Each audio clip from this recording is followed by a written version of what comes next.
Assalamualaikum warahmatullahi taala wabarakatuh. Ustaz, hari ini ada soalan politik. Kita nak tanya beberapa soalan politik kepada Ustaz. Jadi sebelum saya tanya, saya nak pergi ke Nurul lah. Dia ada cakap Terengganu sikit. Dia kata dia dah nak faham. Nak faham nak cakap Terengganu Ustaz. Tapi kita nak pergi kena kemas keming malam ni. Biar saya tanya dulu lah Ustaz, insyaAllah rekah-rekah pada malam ni. Kita ni sebagai ahli politik Ustaz, mana kita pergi mula ni orang tu tanya, bila lagi pilihan raya ni? Siapa ke majlis pengkebumian pun orang tu tanya lagi, bila lagi Ustaz? Bila lagi YB pilihan raya ni? Jadi pilihan raya ni bagi ahli politik dan rakyat, apakah ianya merupakan suatu tuntutan dan tanggungjawab ataupun benda main-main je Ustaz? Kita minta Ustaz ulas sikit, sila. Baik. Memang hari-hari duduk cakap waktu lah kedai kopi, kedai teh, kedai Milo. Bila ngundi, bila pilihan raya, bila PRU. Kalau tanya kita aja, kalau kita kata mana aku tahu, bukan aku kerja dengan pegawai pilihan raya. Jadi dah bila dalam Facebook, bila Ustaz ngundi, bila? Tidak, mana aku tahu bila ngundi. Maknanya mustahaknya yang orang nak tahu sebab apa. Kita buat contoh. Apabila kita balik rumah kita tengok ada sedikit bocor, apa benda ni, baik nitik air, maka kita khabar, kita telefon kawan kita, ada bocor sikit, baik, memang banyak tak dalam nitik itulah, dalam seminit 2 titik, seminit 2 titik. Kawan kita kata gini lah, saya ada dekat Sabah ni, Sempurna. Saya balik minggu depan. Jadi minggu depan, nak seminggu lagi saya mari, saya beki. Jadi kita sebagai tuan rumah, boleh tak kita sabar? Boleh, sebab hanya bocor menintik. Nampak? Tapi kalau rumah terbakar, bahagian dapur sudah hangus, api sudah nak sampai ke bilik tidur sebelum pergi ke ruang tamu. Kita telefon bomba kata on the way. Kita telefon pertahanan awam, on the way je kau. Semua on the way, dekat dah. Kita telefon balik cepat sikit, pasal dapur ni habis hangus dah. Bomba jawab, Allah, laju dah ni, 18 lah saya bawa, U-turn 200. Tapi tak siapa-siapa. Memanglah tuan rumah, bila rumah dia dapur sudah terbakar atau bahagian dinding sudah hangus, dia akan tertanya-tanya, bila bomba sampai, bila bomba sampai. Begitulah rakyat yang menunggu-nunggu bilakah tarikh, kerana kita sudah parah. Nampak? Kita sudah parah, kita sudah berat nanang, orang kerana panggil. Jadi faham-fahamlah. Jadi tak sabar-sabar untuk melakukan perubahan. Cuma nasihat saya, sebagai seorang yang terdiri daripada bumi Terengganu kita, jangan lupa Allah Subhanahu Wa Taala.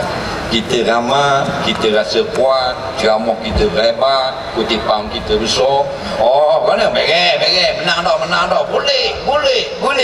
Allah tak suka gitu. Tiba-tiba takut Allah ada perancangan yang lain. Jangan rasa ujub, rasa hebat, rasa kehilangan pertolongan Allah. Takut Allah membalas, maka tak tidur malam lah pula kita mendengar keputusan. Batu ramai mana pun kita, kemenangan di sisi Allah. Jadi tak payah tanyalah bila, buat sakit hati je. Nampak? Baik, kita teruskan macam biasa, teruskan, dan kita maintain tetap tidak akan berganjak keputusan kita untuk melakukan perubahan. Sama ada cepat atau lambat, kita akan ubah, tetap ubah.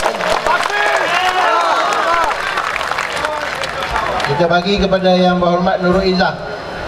Pak Sabu tak tanya soalan, dia ceramah sikit je lepas ni. YB boleh tanya Ustaz soalan.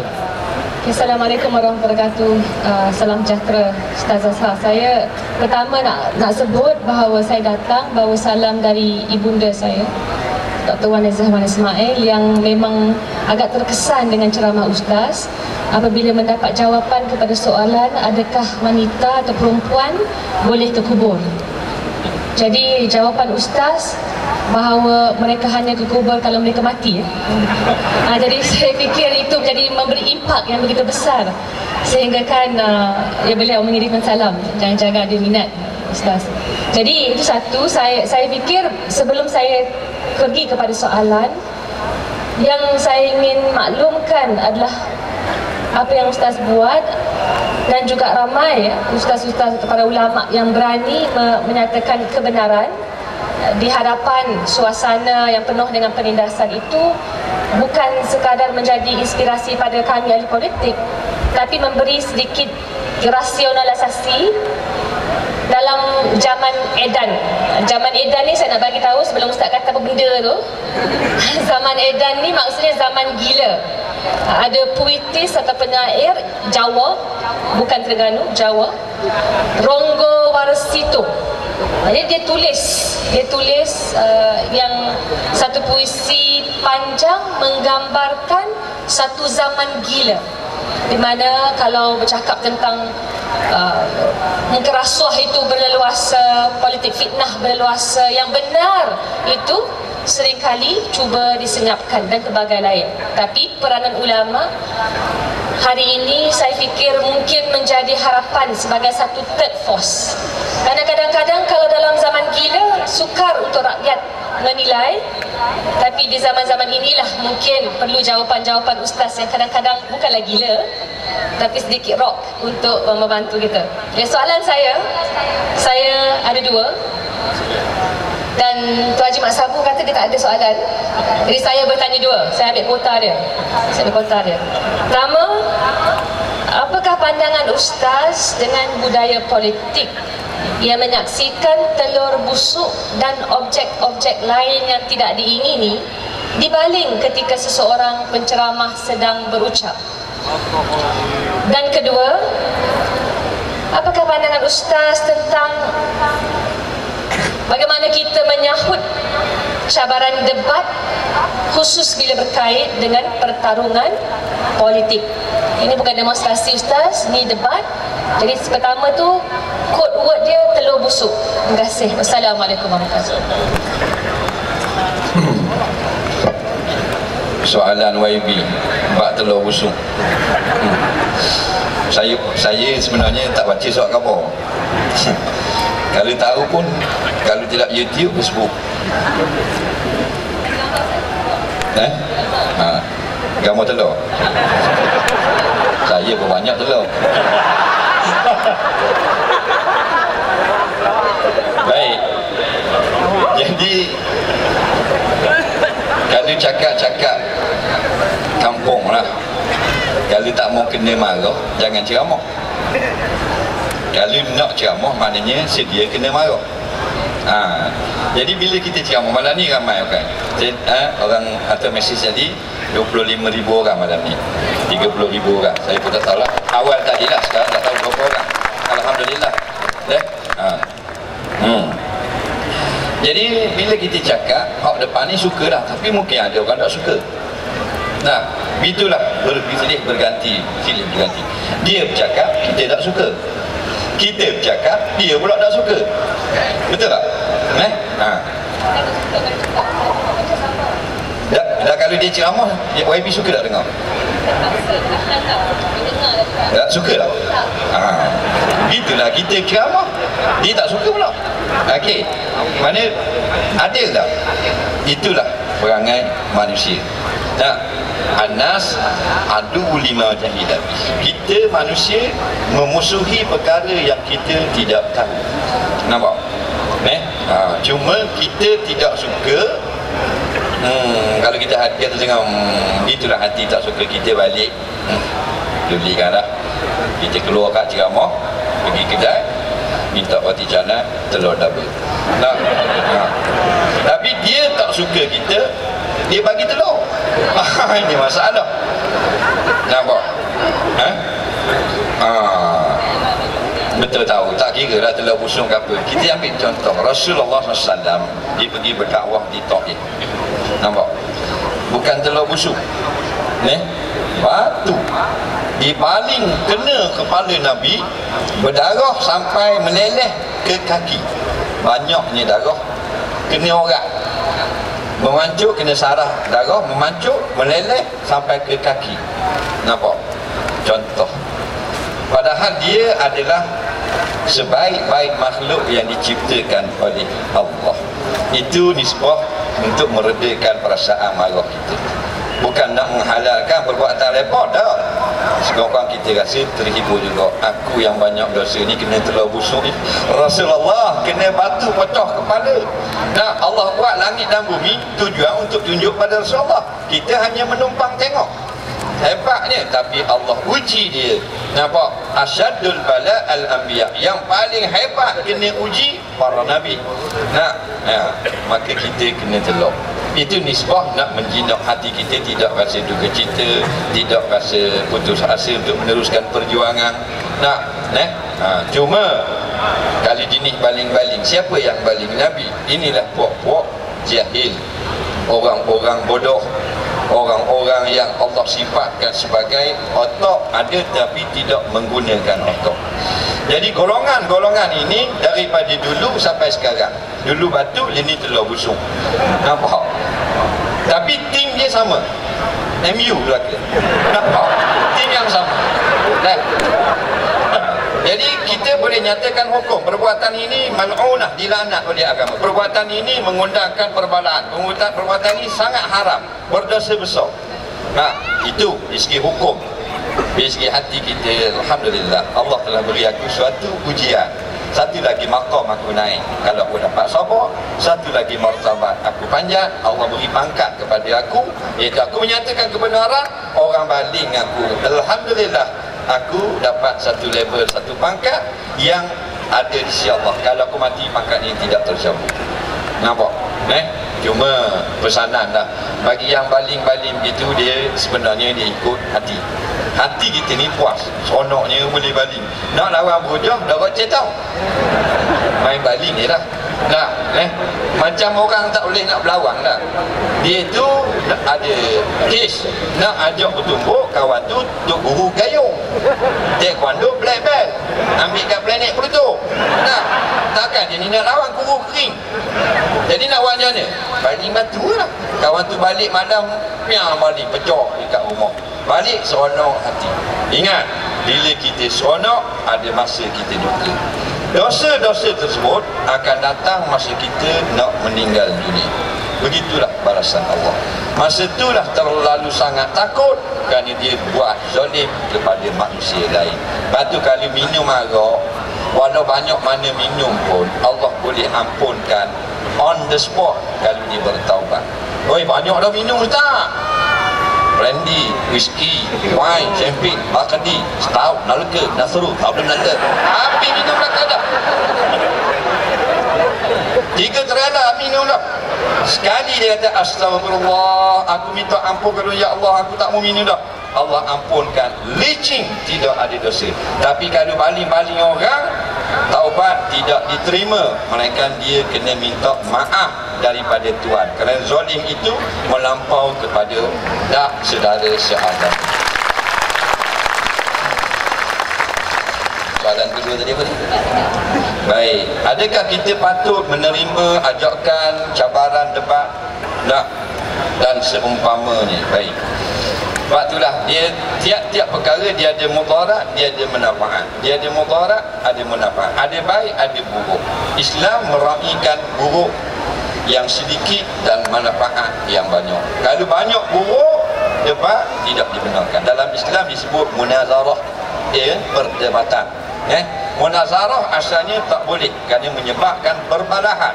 Tetapi untuk menegakkan kebenaran, dan jika kita tidak berdebat, kebatilan akan bermaharajalela, maka kita berdebat, kita berpahala di sisi Allah. walaupun kita dianggap tidak betul, menunjuk-nunjuk dan sebagainya. Berdebatlah untuk menegakkan kebenaran, tapi biarlah kebenaran yang maknanya untuk kepentingan orang awam. Jangan kebenaran yang kecil-kecil saja nak memenangkan warna kasut berdebat. Tu tak payahlah, tu bodoh namanya. Berdebat perkara besar, perkara penting. Jadi kalau kita debat, kebatilan akan menang, maka orang akan terpedaya dengan kebatilan. Maka bila lagi kebenaran akan muncul, maka kita berdebatlah biar kerana Allah. InsyaAllah bila begitu Allah akan tolong. Tapi kalau kita berdebat kerana kita nak tunjukkan kita tidak takut, jangan berdebat. Nampak? Berdebat untuk lihat kebatilan itu tumpas. Itu saja perdebatan yang dibenarkan di dalam Islam. Sebab asal jidal, debat dia akan jadi jidal. Jidal perbantahan. Jidal satu sifat buruk dalam Islam. Nampak? Jadi kurangkan perdebatan. Tetapi kalau perlu sungguh, kalau aku tak berdebat kali ini, maka orang akan tengok kejahilan, kebatilan dan kemungkaran, kezaliman bermaharajalela. Aku berdebat hari ini untuk menumpaskan kebatilan. InsyaAllah di dalam pertolongan Allah. Ustaz ni ikon anak muda, pendakwah bebas yang semua orang kenal pada Ustaz. Dan saudara Syamuddin Rais ini adalah aktivis sosial serta blogger. Oleh itu majlis dengan segala hormatnya menjemput saudara Syamuddin Rais untuk menanyakan soalan dan cik-cak dengan Ustaz. InsyaAllah dipersilakan. Terima kasih Tuan Merusi, Amir, kawan-kawan di Kampung Baru yang saya hormati, Ustaz, pelakon filem, penyanyi nasyid, Nik Jidan, Profesor Dangdut, kawan lama saya itu, Mio, anak muda yang bernama Adam Adli, dan Amir Iskandar ataupun Black. Okey, saya rasa petang ni paling cool sekali. Untuk pertama kalinya saya anggap Ustaz Azhar Idrus ni adalah Ustaz yang paling cool sekali.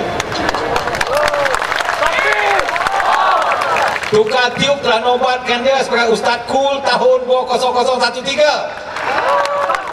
Okey. Dia ada, saya pun tahu kerana dia ada kacamata hitam, saya pun ada kacamata hitam.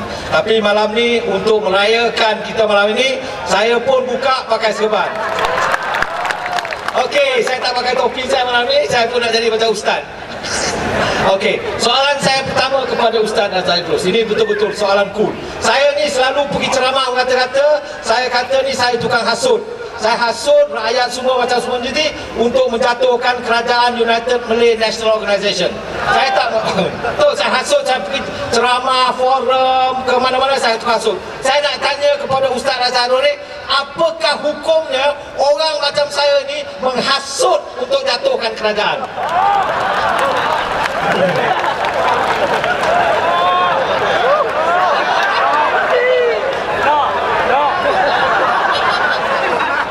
Assalamualaikum warahmatullahi wabarakatuh. Bismillahirrahmanirrahim. Alhamdulillahirabbil alamin wassalatu wassalamu ala asyrafil anbiya'i wal mursalin sayyidina Muhammadin wa ala alihi washabihi ajma'in. Amma ba'du. Yang dihormati tuan pengurusi majlis kita pada malam ini, tetamu yang ada di atas pentas, muslimin muslimat, para hadirin hadirat sekalian, sama-sama kita panjatkan syukur banyak-banyak kepada Allah yang sentiasa memberi keizinan kepada kita untuk berada di dalam program di Kampung Baru ini. Mudah-mudahan apa yang kita lakukan pada malam ini mendapat barakah daripada sisi Allah Subhanahu wa ta'ala. Soalan yang pertama tadi, saya pun tak kenal siapa dia ni. Nama apa? Hisham apa? Hisham saja. Kerja apa? Saya daripada lahir sampai besar, saya belum pernah bekerja full time lagi, Ustaz. Betul, tak pernah lahir, tak pernah bekerja lagi. Tak ada pun orang KWSP. Tak pernah, tak kira siapa pun dia. Baik, soalannya menghasut. Menghasut ni dia sama macam menipu. Dia ada hukum dia. Berarti tiap-tiap perbuatan kita tak boleh lari daripada 5 hukum. Kadang-kadang dia sunat, kadang-kadang wajib, kadang-kadang harus, kadang-kadang haram, kadang-kadang makruh. Jadi kalau kata menipu asalnya haram, tetapi kadang-kadang jadi wajib, seperti menipu dalam peperangan. Umpamanya kalau tentera negara kita ditangkap oleh tentera musuh, musuh pun tanya kat mana depo tentera kami nak bom, maka dalam Islam mewajibkan tentera ni menipu. Sebab kalau dia bercakap benar, maka dia akan memudaratkan sebuah negara umat Islam. Sebab bila dia cakap benar, dia cakap betul, dia tak pelawak, dia tak bohong, dia beritahu kat mana depo tentera, depo beret dan sebagainya, maka akan mudah kalah sebuah negara. Maka inilah yang Rasulullah kata menipu di dalam peperangan. Begitu juga menghasut. Asal kata menghasut ni memang tak baik. Nampak? Sebab bila disebut datang dalam kitab, datang dalam hadis kata jangan menghasut. Mana menghasut di sini asalnya hukumnya haram. Ia ini menghasut kepada kerosakan. Tetapi kalau kita mengajak orang untuk melakukan perubahan, nampak? Kemudian orang kata menghasut, itu sebenarnya di sisi Allah suatu dakwah. Walaupun orang kata dia ni menghasut. Contohnya imam ni bila dia sembahyang subuh je, dia tak buat 2 rakaat, dia 3 rakaat. Dia lain dari yang lain. Maka ada orang yang tak puas hati, kenapa korek imam ni 3 rakaat, pakat-pakat lah pasing-pasing cerita untuk menjatuhkan imam, tukar imam ni. Jadi orang yang tak setuju, dia kata ini menghasut. Tetapi di sisi kebenaran, ini bukan menghasut. Ini adalah dakwah, mengajak kepada kebaikan, iaitu turunkan imam yang pening ni 3 rakaat subuh, naikkan imam yang betul 2 rakaat subuh. Jadi kalau begitulah takrif menghasut, maka menghasut itu adalah dakwah di sisi Islam. Lepas tu kita kena tengok baliklah, adakah maksud menghasut di situ adalah menghasut yang memang diharamkan, atau menghasut saja-saja yang disebut oleh mulut-mulut manusia. Macam kita juga lah, kita mengajar baca kitab, pergi masjid tu masjid ni, alhamdulillah. Tapi orang yang tak suka, dia kata menipu.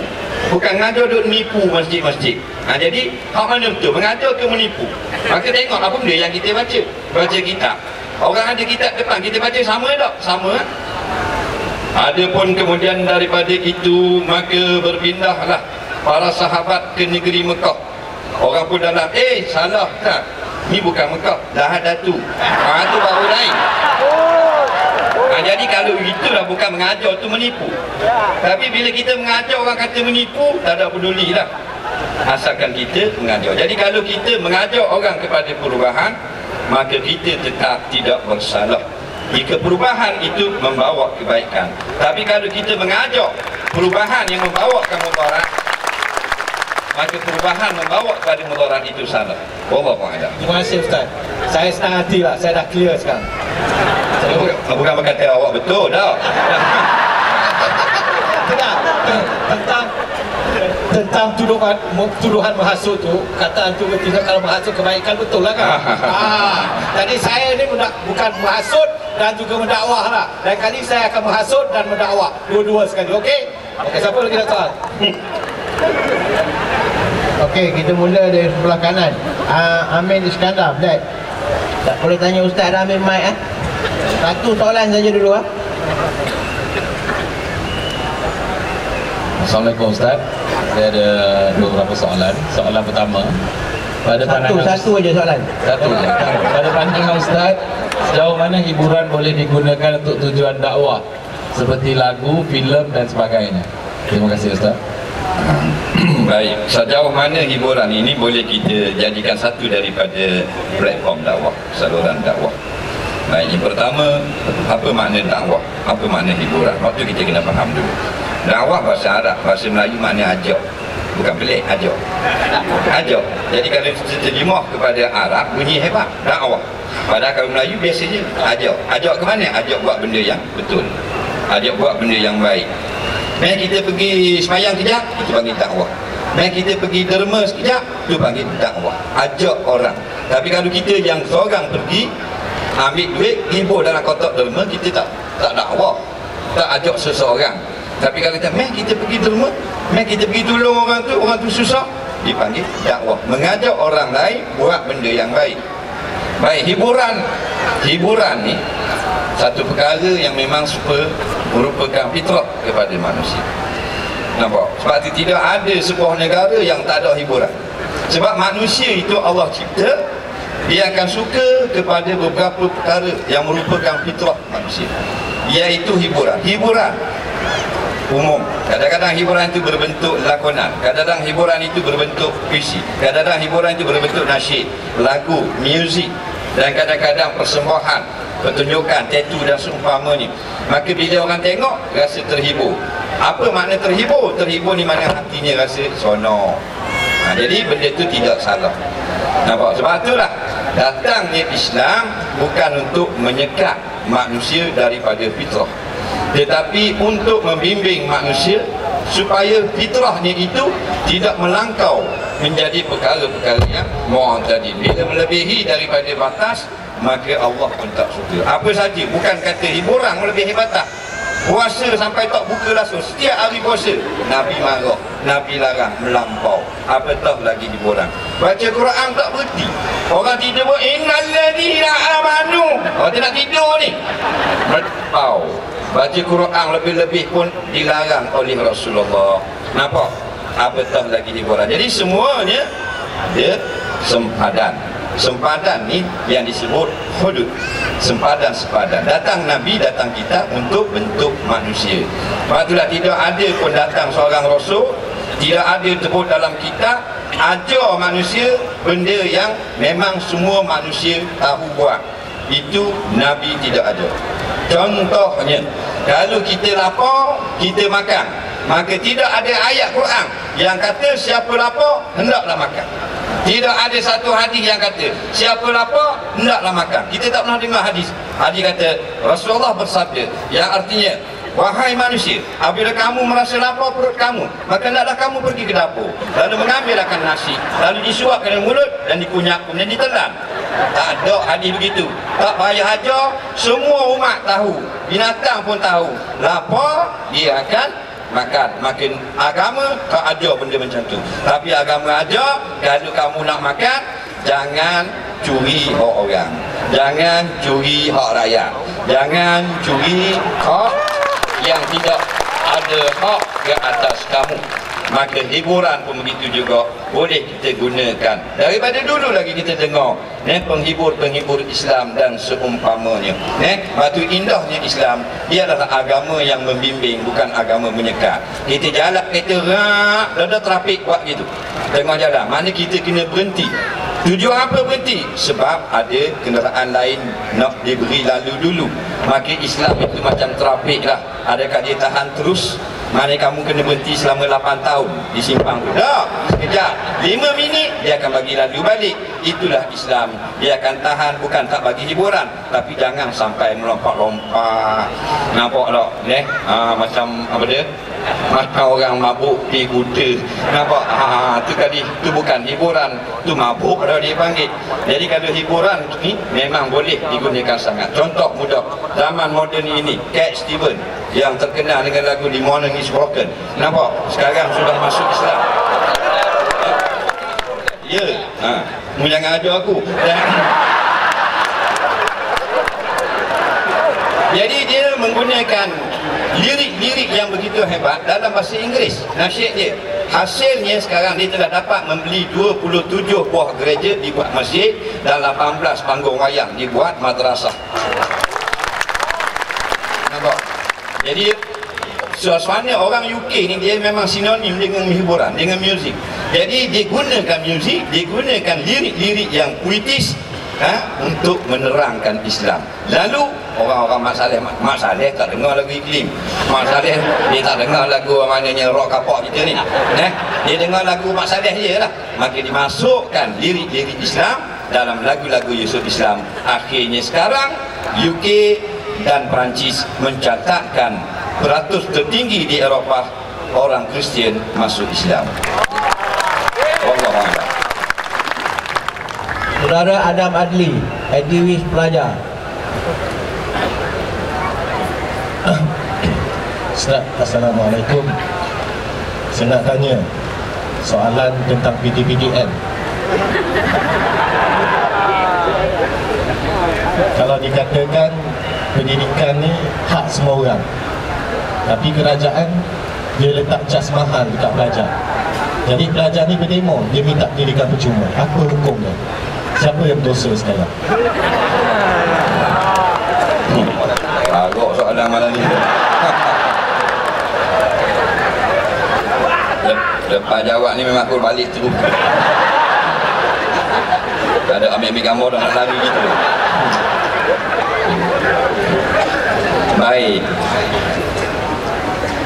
Apabila kita lantik kerajaan, kita kena ingat kerajaan itu tujuan kita lantik supaya dia mengislahkan kita, dia mengharmonikan kita segala aspek kehidupan. Sebab tu kita lantik dia.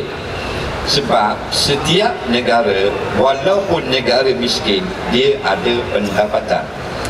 Apatah lagi Malaysia ada pendapatan.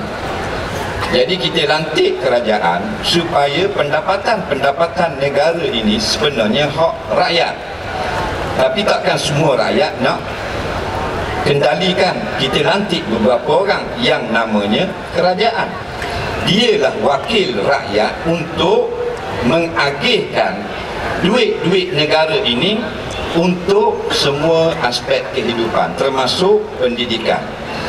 Jadi apabila kerajaan kita sekarang, Allah beri minyak, beri sawit, beri getah, macam-macam kekayaan, maka gunakanlah dulu kekayaan ini sebahagiannya untuk memberi pendidikan percuma. Kalau kita tak mampu sebahagian, maka orang-orang kaya kena bayar, yang tak mampu percuma. Masalahnya sekarang, jikalau memang kita sebuah negara miskin, maka kalau nak belajar kena bayar, memang wajib bayar. Sebab negara miskin. Tetapi apakah kalau kita kata miskin tak menasabah? Sebab tengok ni KICC cokeng dua gitu. Nampak? Bangladesh tak ada gitu. Nampak? Republik apa ni Gini di Afrika Barat tak ada. Negara jagung gitu. Kita ada, maknanya kita bukan negara miskin. Jadi bila kita bukan negeri miskin, gunakanlah kekayaan ini untuk ekonomi dan sebahagiannya untuk pelajaran. Jadi bukan nak kata menteri-menteri yang sekarang.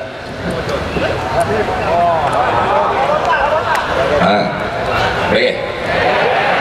Cuma memberi nasihat. Nampak? Memberi nasihat. Jadi bila kita orang lantik kita sebagai kerajaan, orang lantik kita sebagai berkuasa, ambil kesempatan. Itu saja. Siapa yang dilantik menjadi sesuatu pangkat yang ada kuasa, tolong ambil kesempatan. Kesempatan apa? Untuk buat baik pada orang lain, bukan kesempatan untuk mengkayakan diri. Bila kita lantik imam, bilal, pengurusi, setiausaha, bendahari untuk mengagihkan dan membelanjakan wang derma masjid untuk kebaikan bersama. Tapi kalau tu imam, tu bilal, pengurusi 2-3-4 orang tu je duk main tukar skuter, tukar Lamborghini, makmum tengok je. Jadi kita kena tukar lah adil datang kuasa tu. Jadi tengoklah, kalau kita memang negara miskin dan mengenakan bayaran, maka wajib kata ulama kita yang meminjam bayar balik apa yang kita pinjam. Tetapi kalau kita memang negara kaya, tiba-tiba dicaskan kekayaan itu sepatutnya kita dapat beri belanja percuma untuk pendidikan, maka tidaklah salah bagaimana seorang rakyat mempertikaikan kenapa kita harus membayar balik. Nampak? Saya pun sendiri kadang-kadang bayar road tax, insurans kereta. Allah beri kita kekayaan buat jalan raya, tapi bila kita nak naik kita kena bayar 3,800. Itu baru sebuah kereta. Sedangkan duit kekayaan negara untuk buat jalan tu bukan duit parti, duit rakyat. Jadi gunalah duit rakyat untuk buat jalan, dan rakyat lalu dengan percuma. Nampak? Jadi itulah makna. Tapi kadang-kadang kita tak faham. Bila sebut kerajaan, kita ingat, oh duit dia lah tu, padahal duit kita. Nampak? Duit kita. Macam sekarang ini kita dapat durian runtuh. Jadi dia kata, oh baiknya bagi 500. Ni bukan politik. Ni jenaka ramah. Jadi ceritanya begini, 20 tahun, 30 tahun dulu 4-5 orang pencuri mari ke kampung tu, nyerembat habis dengan harta-harta licin sampai jadi apa kedana tuan rumah. Tuan rumah balik licin harta benda ni. Maka tuan rumah kata, celaka sungguh, siapa jahat sangat ni, curi kita cari lelah-lelah. Nak senang-senang mari ambil dengan rata, dengan gelang bini, dengan handset, dengan habis duit licin. Dicuri dia orang. 40 tahun berlalu, datang sebuah kereta masuk kampung tu, bagi RM500 seorang. Orang kampung kata, baiknya awak bagi kepada kami 500 orang. Katanya pemandu kereta itu, kamilah dulu yang mencuri tiap-tiap rumah 100,000.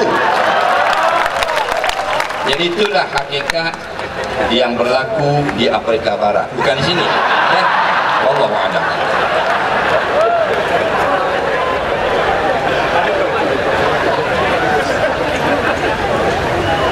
Okey, Ramio. Assalamualaikum Ustaz. Saya nak tanya Ustaz mengenai lagu-lagu yang bermesej ya. Apa pandangan Ustaz tentang lagu-lagu yang bermesej yang mengajak anak muda terutamanya menuju ke minda yang positif, dengan lagu-lagu cinta yang sekarang ni, zaman sekarang ni lah, yang Akademi Fantasia ke, itu saya nak pandangan Ustaz.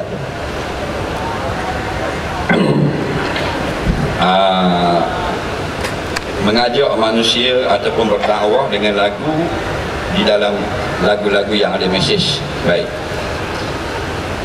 sekarang ini trend arti hijrah berubah, kemudian nyanyi nasyid dan seumpamanya.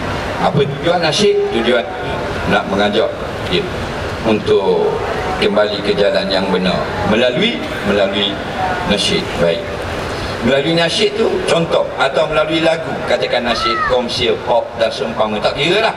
Yang liriknya lirik ketuhanan, liriknya lirik cintakan syariat, liriknya ingat kepada akhirat. Alhamdulillah.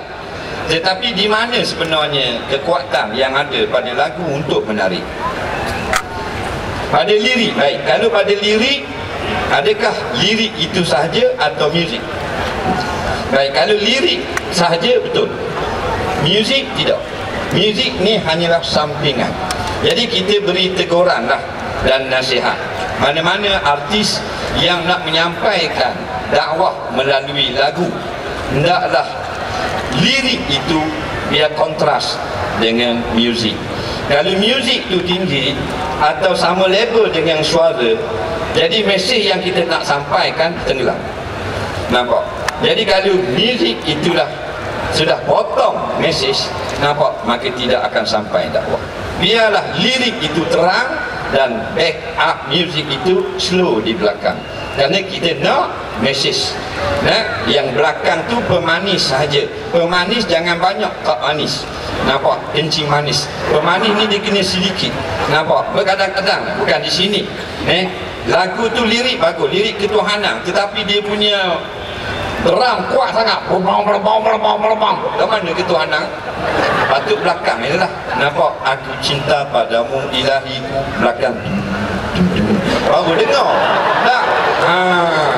Jadi kalau faham lah, tak faham memang bodoh lah. Nampak? Jadi kalau nak sampaikan melalui lagu, biarlah kontras.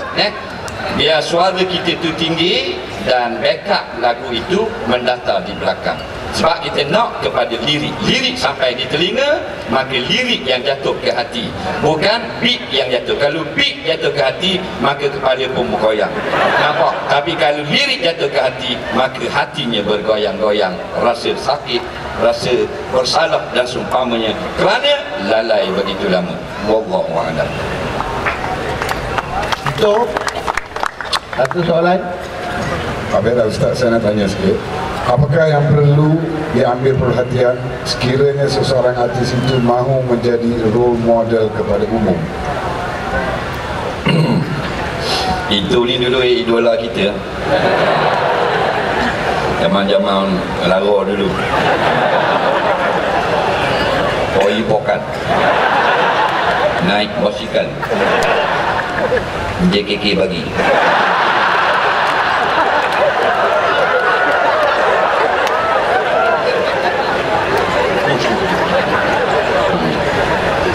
Baik,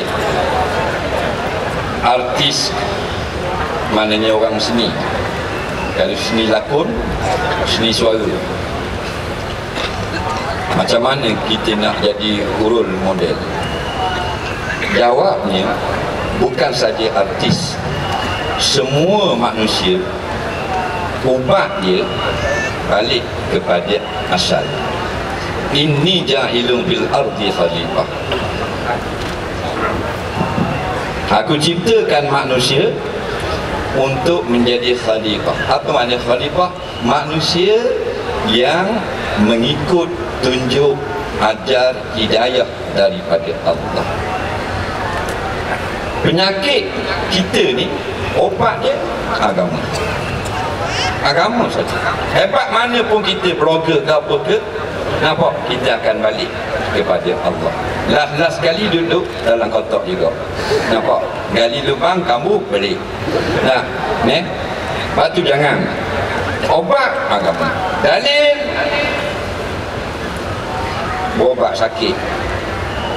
Pergi hospital, klinik tak jadi apa, seseng tak jadi apa, pergi topik Arab tak jadi apa juga, pergi apa benda ni, klinik rawatan pakar, sakit luar lah, begitu begini, jumpa doktor ampang puteri apa, macam-macam lah, tak jadi apa. Last sekali solat hajat, minta tolong. Agama lah. Komunis tak percaya agama, tapi bila tentera Jerman mengebom Leningrad. Leningrad ni sebuah bandar di barat Rusia yang besarnya lebih kurang 14 kali KL. Tak masa tu lah, sekarang lebih besar lagi. Leningrad namanya. Jadi bila dibom bertubi-tubi, 400 buah kapal terbang pengebom Jerman buang bom. Jadi pemimpin komunis Rusia yang tak percaya Tuhan akhirnya minta tolong pada 3 golongan, Yahudi, Nasara dan Islam, supaya berdoa, tolong minta kepada Tuhan masing-masing selamatkan Leningrad. Maknanya fitrah manusia ni akhirnya kalau dia terkepit, dia akan mencari agama. Nampak? Jadi itulah innahu syifa'ul linnas. Agama adalah obat bagi sekalian manusia. Orang yang paling jahat ialah yang ada di dalam penjara. Nampak? Sebab kalau curi dalam kampung belum tentu lagi paling jahat, sebab belum ditangkap. Nah, yang paling jahat dia mesti pernah buat jenayah dan ditangkap dan dibawa ke mahkamah dan dijatuhkan salah dan diusung, digari, dibawa ke penjara, ke menteri dalam negeri pun sign, dia akan jadi panduan. Maka benda obat dia di dalam penjara, buat mari ustaz-ustaz juga. Ustaz masuk mengajar di dalam penjara, padahal dia orang paling jahat. Obat dia ustaz juga akhirnya. Jadi bagi panduan-panduan yang keluar daripada penjara, keluar daripada jail ni, 30% berhenti melakukan jenayah, 70% balik buat jenayah. Yang balik buat jenayah ni, bila kita interview kenapa balik buat jenayah, dia kata memang ada mengajar dalam jail dulu, tapi saya tak ikut, tu silap saya. Jadi kawan-kawan saya yang tak balik buat jenayah, mereka ini ikut apa yang ustaz mari ajar di dalam jail dulu. Maksudnya penyakit manusia, obat dia Allah saja yang tahu. Kita ada hati, maka obat dia agama. Nampak? Sebab itulah sekarang kita tengok orang sombong sungguh, pasal Tuhan beri sedikit jawatan, dia tidak beragama. Walaupun IC dia Islam, dia macam orang yang tidak beragama. Tak ada iman, tak ada takwa. Kalau ada iman, kalau ada takwa, dia tidak akan buat hati kepada rakyat jelata dan seumpamanya. Nampak? Jadi dalam apa aspek kehidupan sekalipun, gitulah. Kita nak jadi role model, kita balik kepada agama. Bukan maknanya bila kita hijrah, kita role model. Hijrah tu kadang-kadang nama saja hijrah, kita tak start semayang lagi pun. Hati hijrah, hijrah dah mayang subuh pukul apa? Pukul 10. Jadi nak macam mana nak jadi role model? Jadi back to the basic, balik kepada basic, buat benda-benda yang wajib, insya-Allah kamu akan jadi role model. Cuma Allah beri kita apa pun kelebihan sebagai artis, sebagai blogger, sebagai pemimpin, sebagai apa, semua pinjaman sahaja, sekejap sahaja. Masa ni lah masa Allah bagi pinjam, kita ingat sungguh-sungguh ini Allah bagi pinjam, guna kesempatan sungguh-sungguh untuk ambil manfaat dan biar orang lain dapat tumpang manfaat itu. Kalau begitu dah kita akan jadi role model. Jangan cuba nak jadi role model, nampak? Tapi insya-Allah kalau kita buat benda yang betul, kita akan jadi role model. Wallahu a'lam. Seterusnya saudara Harry Osman. Assalamualaikum Ustaz. Jumpa lagi. Hari itu soalan daripada orang lain. Jadi hari ini soalan daripada saya sendirilah. Saya nak rujuk dalam bidang lakonan lah. Kalaulah seorang pelakon itu diberikan watak yang boleh dikatakan agak kurang elok lah, maknanya watak tu watak seorang yang jahat, watak dia kena rompak seorang perempuan, dia kena rogol seorang perempuan itu, dan juga dia bunuh perempuan itu hanya nak menunjukkan watak dia seorang penjahat. Jadi apabila watak tu dia berjaya melakonkan dengan baik, sampai masyarakat nampak dia ini adalah seorang pelakon yang jahat, dan selepas itu dia watak pelakon itu meninggal dunia. Jadi apakah hukum ataupun apakah balasan bagi seorang yang menjayakan watak yang jahat sehinggakan masyarakat pun menuduh dia sebagai seorang pelakon yang jahat dan dia telah meninggal dunia? Apakah apa yang dia buat itu, dosa dia itu boleh diampunkan ataupun dosa dia itu berpanjangan atau bagaimana mengikut pandangan Islam? Baik.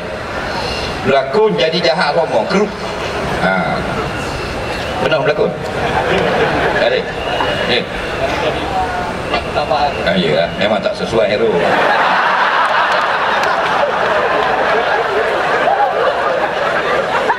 Baik. Berlakon jadi jahat. Saya berlakon jadi jahat, akhirnya orang panggil dia orang jahat. Baik. Kemudian dia mati, orang pun tak suka, benci dan sebagainya. Sampai dia mati pun orang tak pergi semayang ke dan sebagainya. Pasal apa? Pasal berlakon jadi jahat. Berlakon jadi jahat. Baik. Sebab itulah ada benda, kadang-kadang kalau benda tu bukan betul, hanyalah orang Tiongkok panggil wak lolok, berlakon saja, benda tu dia tak salah. Nampak? Sebab itulah dalam lakonan kena pilih. Kita jangan asal ada sapu, rezeki jangan ditolak. Ada main gitu saja, akhirnya kita orang anggap kita ini tidak bermoral dan seumpamanya, orang hina dan sebagainya. Sebab apa orang hina? Kerana kita sendiri tidak pandai. Semua orang mesti belajar. Nak jadi artis mesti belajar, nak jadi penyanyi mungkin dia belajar, nak jadi apa saja pun belajar, supaya kita tahu sepadan. Nampak? Yang lepas-lepas, Rabbana la tu'akhizna, wahai Tuhan kami, tolong jangan balas kami dulu bodoh, kami dulu jahil. Nampak? Yang akan datang beri petunjuk kepada kami. Allah Maha Pengampun, Maha Pemurah. Nah, ada benda yang bukan betul, plastik je haram juga, padahal bukan betul. Contoh, dekat Europe beli kemaluan plastik, oi tahu belaka dia. Balik pergi kat pasar Kampung Baru pakai letak kat luar. Jadi orang kata, guana nama benda ni. Guana isang air bengong gitu. Nah, walaupun plastik saja bukan betul, tapi bila orang tengok menyebabkan orang kata kita ni tak betul, jahat dan sebagainya. Walaupun benda tu plastik, pokoknya haram. Kerana kita membuka fitnah. Nampak? Lepas tu benda tu kita kena jaga. Atau dia beli punggung plastik, beli kat Belanda, balik dia pakai. Betul-betul dia buat getah macam punggung orang. Dia pun pakai, boleh-boleh ada jalan kat sokok, gedek. Lepas tu mana mau haji ni, bodoh Pak Haji dia pakai punggung nampak belakang. Padahal plastik, dia tutup aurat, pokoknya tetap haram. Kerana membuka fitnah. Maka dia telah, bila berlakon dia jahat sangat, nampak? Ni, bini orang suruh pegang, bini orang pun pegang dalam lakonan tu lah. Dalam lakonan mangsa rokok dia, tapi di luar lakonan bini orang. Nampak? Jadi pun pegang dah. Padahal sudah melangkau batas-batas syarak. Dah, kesannya mesti negatif. Tidak ada satu benda yang kalau kita langkaukan sepadan syarak, dia membawa kesan posisi. Tak ada. Allah yang buat kita, dia lebih tahu. Nampak? Bukan mak ayah yang buat kita. Kalau mak ayah yang buat kita, muka kita takkan gini. Mesti ikut mak ayah. Allah yang buat kita. Nampak? Maka kita kena ikut perintah Allah dalam bab lakonan, drama dan sebagainya. Tu kadang-kadang tak dia akan kata macam mana? Haram tak? Saya kata haram. Sebab awak pegang bini orang ni. Dia kata tapi saya tidak reda. Ni pengarah yang nak. Itu jangan jawab di sini, jawab dalam kubur. Jadi kalau mari muka awak nakik, kenapa kamu pegang bini orang dalam filem tersebut? Muka nakik. Ini penerbit yang suruh. Nampak? Muka nakik tak mari. Dengan penerbit, dengan muang kelepuk atas pada dia. Jadi berpada-pada. Bukan kata tak boleh, lepas berpada-pada. Jangan sampai orang benci kita dengan sebab kita bermain. Tapi kalau kita cakap benda yang benar, orang benci kita tak apa. Tapi kalau kita buat benda lara, orang benci kita, salah kita. Tapi kalau kita kata benda yang benar, orang benci, tak apa. Sebab berkatalah benar. Walau kana murra, walaupun berkata benar itu pahit, teruskan, nyatakan kebenaran. Jadi mana-mana artis yang pernah terlibat atau buat benda-benda yang salah di sisi syarak, maka sama saja dengan orang lain. Bukan artis saja buat dosa, yang tengok orang pun buat dosa, orang awam pun berdosa, semua berdosa kepada Allah. Astagfirullahalazim. Kita maha pakat-pakat minta ampun kepada Allah. Allah Maha Pengampun. Wallahu a'lam. Atau tidak faham tentang agama. Bagaimana Rasulullah dakwah orang-orang yang jahil, yang tak faham tentang agama. Bila Rasulullah dilantik menjadi Rasulullah, maknanya dia yang pertama untuk menyambung tugas Nabi-Nabi yang dulu. Jadi seluruh kota Makkah itu adalah orang-orang jahil. Sebab belum lagi bermula dakwah. Nabi menerima wahyu, belum lagi berdakwah, terima wahyu. Jadi bila Nabi berdakwah, sememangnya Nabi berdakwah kepada orang yang jahil. Perkataan jahil ni kadang-kadang kita marah bila kita kata, orang kata kat kita, sebab kita duk faham jahil ni jahat. Tak, jahil ni bahasa Arab kalau terjemah Melayu tidak tahu. Kenapa kita nak marah? Wahai orang-orang jahil, wahai orang yang tidak tahu. Biasa je. Kadang-kadang kita marah, padahal kita jahil. Kamu tahu tak ni? Tak tahu, jahil lah tu. Nampak? Tapi kita tak boleh terima kataan jahil. Tak boleh terima. Macam kataan kafir juga lah. Awak ni kafir, marah ni. Awak ni tidak muslim. Okey lagi. Padahal jahil itu la ya'lamu, orang yang tak ada knowledge. Bukan tak ada knowledge apa benda tentang satu perkara. Jadi kalau dia tak tahu cara maknanya nak membuka tudung botol ni, maka dia dikira jahilun, tidak tahu. Jadi semua orang di Mekah permulaan dakwah adalah tidak tahu, adalah jahil. Cuma kita nak bawa soalan ini supaya lebih tepat. Bagaimana nak menghadapi orang-orang yang memang susah nak faham. Itulah dalam bab dakwah ada strategi. Bukan dakwah je. Dia ada strategi, dia ada konsep, dia ada uslub. untuk mudah mendapat kejayaan. Kejayaan bukan hak kita, hak Allah. Sebab tu anak Nabi pun ada yang tak dapat hidayah, padahal ayah dia seorang Nabi. Cuma uslub, cara untuk orang-orang yang payah nak faham ini mudah faham. Jadi Rasulullah tidak bercakap panjang lebar, terus kepada maksud. Tapi kalau sahabat-sahabat yang sudah lama Islam, Rasulullah cakap lain. Cakapnya agak puitis. Cakap Rasulullah dengan sahabat yang rapat agak keras. Tapi kalau dengan orang yang jahil, lembut. Kalau orang luar, lembut. Pernah seorang sahabat menanyakan satu hukum, maka Nabi jawab haram. Lepas tu datang orang darat, orang hulu, tanya hukum yang sama. Nabi kata harus. Buana benda yang sama, tapi ni haram, ni harus. Haram sebab awak sudah bersama dengan saya, sudah faham, sudah ada keimanan dan ketakwaan. Awak kena tinggalkan benda ni. Tapi orang-orang luar yang baru lagi dengan Islam, Nabi ringankan hukum hakam supaya mereka tidak terkepit. Nampak? Maka kadang-kadang kita tak faham konsep ni lah. Kadang-kadang bila kita mengajar ekstrim, tiada maaf bagimu, tak maaf semua. Jadi anak murid jauh pada Allah, berat ada aku, semua tak boleh belaka. Tak bijak. Guru Quran, dia mengajar Quran. Kalau dia pandai mengajar, orang-orang muda suka. Tapi kalau tak pandai mengajar, walaupun dia pandai baca Quran, maka orang tak nak belajar dengan dia. Contoh, kawan ni rempit aja 18 tahun, dah masuk hidayah, nak kembali ke pakar jalan, nak start mengaji Quran. Dah, mana pernah baca Quran. Kitab yang dia ada dua je, Raja Rimba, Pedang Setiawan. Nampak? Lain tak ada. Jadi bila pergi ngaji Quran, Tok Guru suruh baca Fatihah, dia baca saja, Tok Guru sudah pegang dekat huruf Hamzah, iaitu a'udzubillahi minasyaitonirrajim. Belum bismillah, a'udzu, Tok Guru sudah sekat situ. Tok Guru kata tidak betul, mesti berletak pada hulkum. Ambil tangan letak ni, anak murid tak betul, 18 bulan saja. Akhirnya kembali merempit. Nampak? Pada apa? Pasal tidak pandai mengajar. Kalau guru tu pandai, okey dah tu. Nampak? Padahal dia ada 18 kesalahan. Kenapa? 3 dah lah. Awak ada 3 je salah, lain tu okey dah. Ni dah, awak ada 18 kesalahan. Berat awak ni. Kalau mati mana ni, berat awak ni.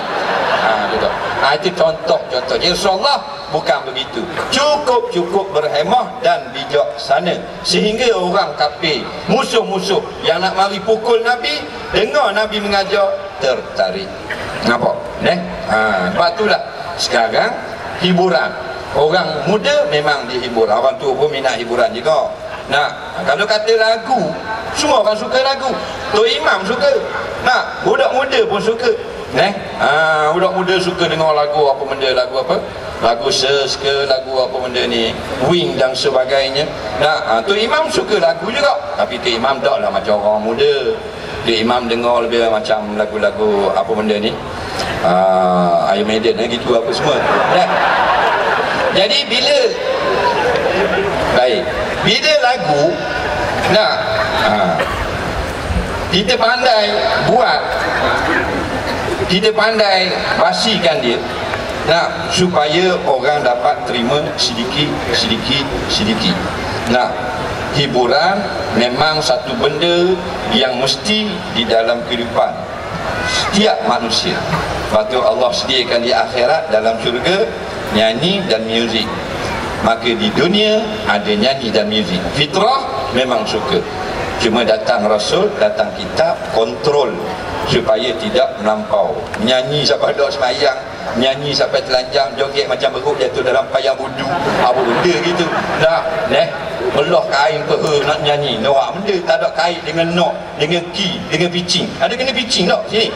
Tak ada. Jadi batulah.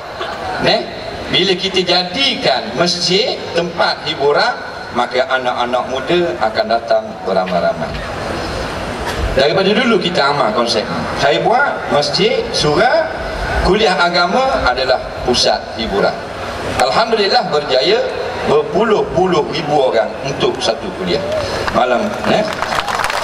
Bukan makna kita jemput maknanya penyanyi rock mari ke masjid, tetapi kalau jadi imam, hiburkanlah dengan suaramu supaya orang sonok dengar mu menjadi imam. Bila mu jadi Bilal, banglah dengan lenggok-lenggok yang sonok, maka orang rasa terhibur, maka hiburan datang daripada speaker masjid.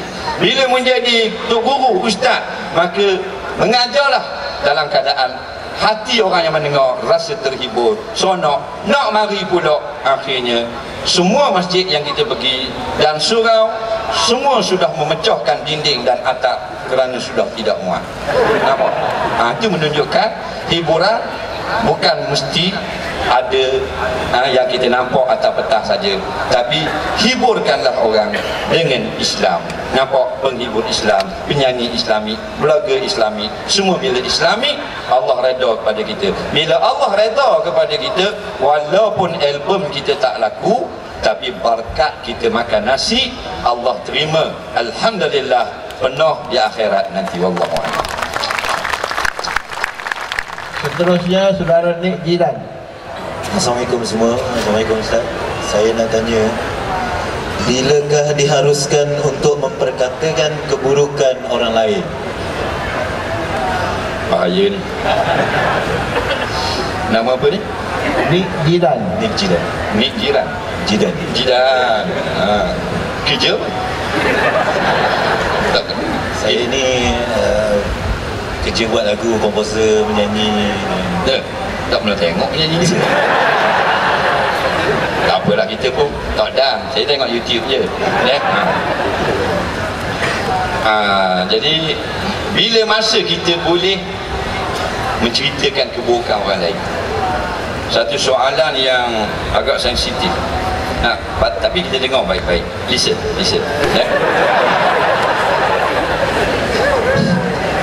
Buruk orang sama juga dengan buruk kita. Bila orang cerita buruk kita, kita suka tak? Tak suka. Sebab tu asal bila cerita buruk orang, hukum asal dia haram. Dia hukum, dia tak lari pada 5. Dia mula-mula dia mesti ada hukum. Hukum asal semayang 5 waktu wajib, tapi kadang-kadang bertukar menjadi haram. Bila haramnya, period, maka haram solat. Nampak? Begitu juga dengan mengumpat. Nabi sebut zikruka akhaka bima yakrah. Kamu menyebut keburukan saudara kamu. Kalau dia dengar, dia tak suka, dia marah. Maka kenapa dia marah? Soalan itu kita tanya, kenapa kita marah? Kalau orang sebut keburukan kita, maka jiwa dia dan kita sama. Nampak? Jadi kalau kita sebut orang sebut kita, sama-sama saja tak suka. Cuma dia ada istisna dia, ada pengecualian. Nampak? Ada pengecualian. Ada beberapa keadaan bila kita sebut keburukan orang tidak salah di sisi Islam. Ada 5 atau 6 contoh disebut oleh alim ulama. Di antaranya satu, iaitu mengadu tentang kejadian jenayah. Jadi bila kita tengok orang ni buat jenayah, kita pergi report kepada polis. Polis kata dia buat macam mana? Tak boleh sebut, nanti mengumpat. Polis kata mu pergi balik lah, bengok mu ni. Tak. Jadi kalau kita sebut keburukan dia, diharuskan pada syarak. Iaitu dia congkek pintu kereta orang, dia ambil beg, tak? Dan kemudian dia baling batu pecah tingkap, dia ambil emas dalam. Cerita memang pencuri itu marah, kita cerita gitu, dia panggil menyebut keburukan orang. Maka di situ kes ini dimaaf, hukumnya harus pada syarak. Yang kedua, isteri melaporkan kejahatan suami. Suami tak bagi nafkah, suami ni tak balik rumah, suami tak beri duit ke bini. Maka bini ni boleh pergi ke pejabat qadi untuk mengadu hal keburukan suami. Qadi kata suami buat macam ni, tak boleh, tak baik cerita. Mana boleh gitu, kena cerita. bila cerita suami marah, hukumnya tidak dosa. Dalam kes ini dia wajib menceritakan. Maka menceritakan keburukan suami tidak haram, melainkan yang dia tambah-tambah baru haram. Yang ketiga, sebelah rumah kita ada anak dara. Petang tu marilah satu kereta, main ramai-ramai 5-6 orang, 1 jam turun. Rupanya orang naik kereta Mercedes ni sudah meminang merisik perempuan anak dara sebelah rumah kita. Masa turun tu kita kenal, dia ni perokok pen, ketua perokok. Nampak? Di Thailand tu kita kenal. Mana comel hari ni pakai piyah pula ni. Rupanya dia berlakon je baik, masuk meminang anak orang. Kita kenal sangat dia ni, memang penyamun malaung sungguh. Maka kita pergi cerita kepada tuan rumah, tadi laki-laki yang masuk meminang merisik anak awak adalah ketua perampok. Maka kita cerita gitu tidak haram untuk menyelamatkan gadis tersebut. Nampak tak? Cara memang kita kenal sungguh, jangan kita sangka buruk sahaja. Orang kata, mana awak tahu? Kita jawab, saya tahulah dia betul popok, saya timbalang. Faham lagi? Jadi cerita keburukan orang juga dibolehkan. Yang kelima, kejadian membuat laku jenayah, buat dosa dan seumpama. Kalau orang buat dosa itu dia sembunyi daripada orang dan dosa itu tidak mudaratkan masyarakat. Contohnya dia bawa awet masuk bawah pokok tepi pantai, kita lalu bila nak kona nampak muka dia dan dia sembunyi pada orang, dia main pegang-pegang tangan, jeti hidung, gitu je lah. Haram kita kena cerita ke orang lain. Nampak? Kita kena cerita ke dia saja, jangan kabur ke orang lain, kerana itu tidak mudaratkan orang lain. Nasihat dia saja. Haram dia cerita, semalam aku tengok Isyang, bawa janda mana dah tahu. Tak, jadi kita kena beritahu dia. Tapi kalau memang dia ni jenayah jahat, merosakkan orang, merosakkan rumah orang, merosakkan hati orang, menipu orang, wajib kita kena terangkan perangai jahat ini kepada masyarakat. Begitu juga dalam kitab Syiarus Salikin, kitab Ihya Ulumuddin, jika ada pemerintah yang maknanya melakukan mudarat kepada masyarakat awam, dan kalau kita diamkan, orang tersalah melantik dia, mudarat menjadi lebih besar, maka kita menceritakan keburukan dia tidak haram di sisi syarak. Tetapi keburukan yang berkait dengan mudarat orang ramai, keburukan yang aib yang tak ada kena-mengena dengan orang lain, tak boleh kita cerita. Umpama dia ni di menteri, umpama jahat sangat, buat zalim ke orang itu gini, jadi kita boleh cerita kezaliman dia untuk memperingatkan pada orang lain bahawa dia ni adalah orang-orang yang zalim. Syarat memang zalim sungguh, kerana zalim mudaratkan orang ramai. Tapi kalau dia buat benda yang aib dirinya saja, kita tak boleh cerita. Sebab tu ada orang tanya kita dalam Facebook, apa benda contoh kejahatan orang menteri, benda aib menteri, yang kalau kita tahu tak boleh cerita ke orang. Kita buat contoh dalam Facebook, menteri ni kita tahu dia suka pakai seluar dalam wanita, maka kalau kita tahu tak boleh cerita ke orang, sebab dia pakai gitu mudarat ada rakyat. Tak ada mudarat, dia pakai bra pun tak ada masalah. Yang mudaratnya ambil tanah rakyat, ambil ni harta negara untuk mengkayakan keluarganya saja, maka kita beri peringatan pada orang. Wallahu a'lam.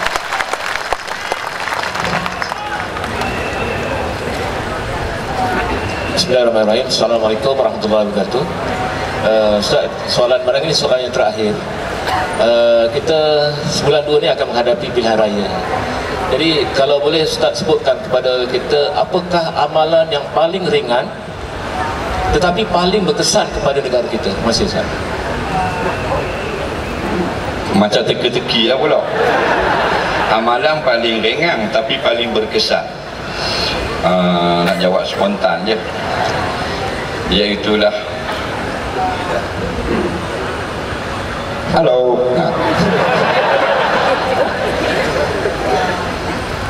Beri undi yang menyebabkan undi kita itu berlaku perubahan besar di dalam negara. Ya.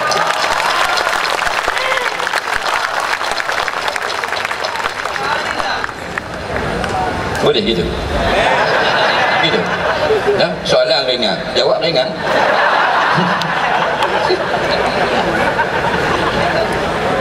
Okey ya, itu dia punya soal jawab dengan Ustaz. InsyaAllah lepas pada penceramah politik, ceramah Ustaz ada lagi dia punya slot dia tu. Kita bagi untuk Isyam tanya satu soalan akhir kepada Ustaz. Ini cik-cik daripada Isyam dengan Ustaz lah. Sebelum semua yang ada atas pentas ni turun, kita jemput Pian Habib untuk baca sajak, dan seterusnya ada pengisytiharan sukarelawan pilihan raya. Isyam, boleh tanya satu soalan bonus kepada Ustaz? Ustaz, Assalamualaikum Ustaz. Sekali lagi buat soalan yang akhir Ustaz. Saya membaca hari ini dalam surat khabar Ustaz, pandangan bahawa demonstrasi itu adalah salah daripada segi undang-undang, daripada segi pandangan Islam. Saya nak tanya pandangan Ustaz sendiri, apakah demonstrasi yang dilakukan untuk membawa kebaikan itu salah atau tidak? Itu saya baca hari ini Ustaz. Mas, soalan tentang demonstrasi dan hukum-hukumnya di sisi Islam. Itulah, setiap apa juga pun dia tak lari daripada hukum. Boleh atau tak boleh, molek atau tidak. Demonstrasi, saya sendiri pernah terlibat dalam satu demonstrasi, iaitu demonstrasi pihak bomba memadamkan api. Betul tak? Betul. Baik.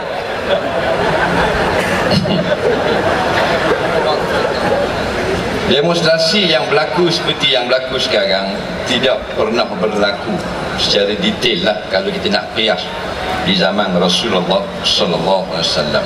Walau bagaimanapun semua perkara mesti ada hukumnya dan sudah pun jelas hukumnya. Kita ada konsep menolak mudarat.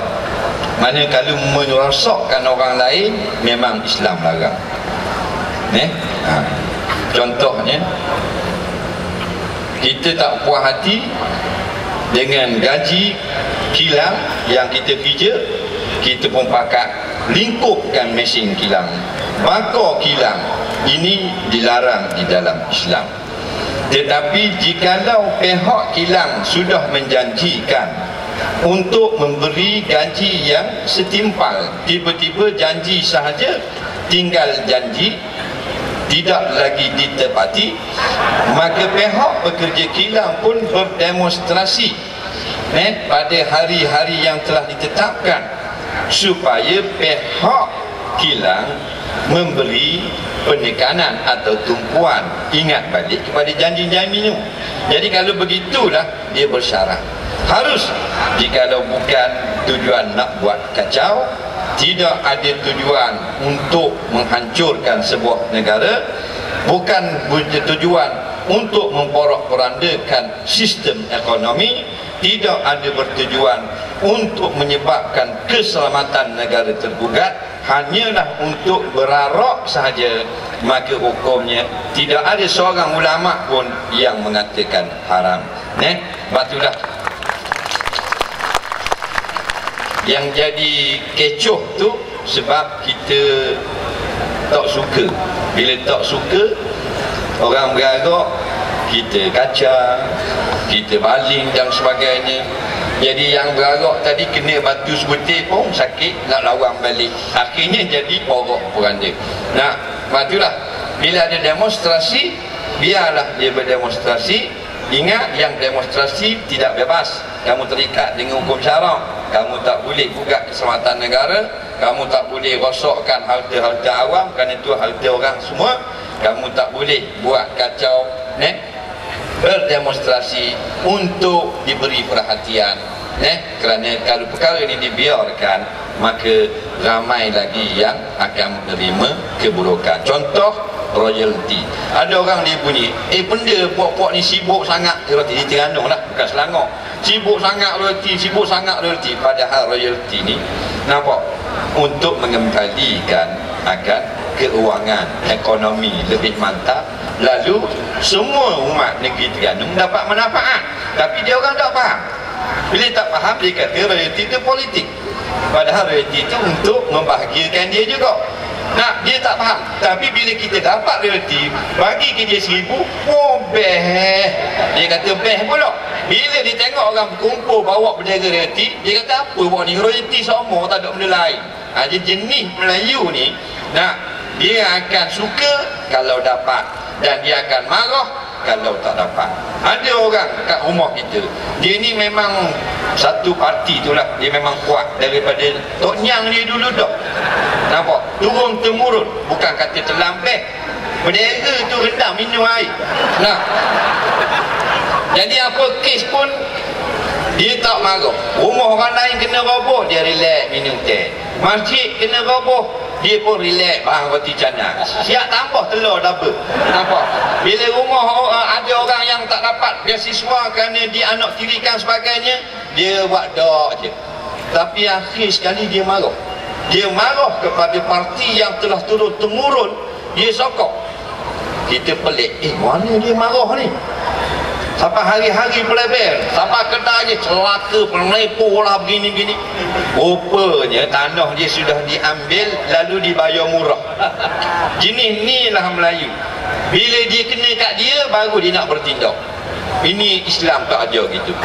Kita tolong bersuara, bukan kita tak cukup makan. Kita tolong bersuara untuk kebajikan ramai saudara kita yang tertindas.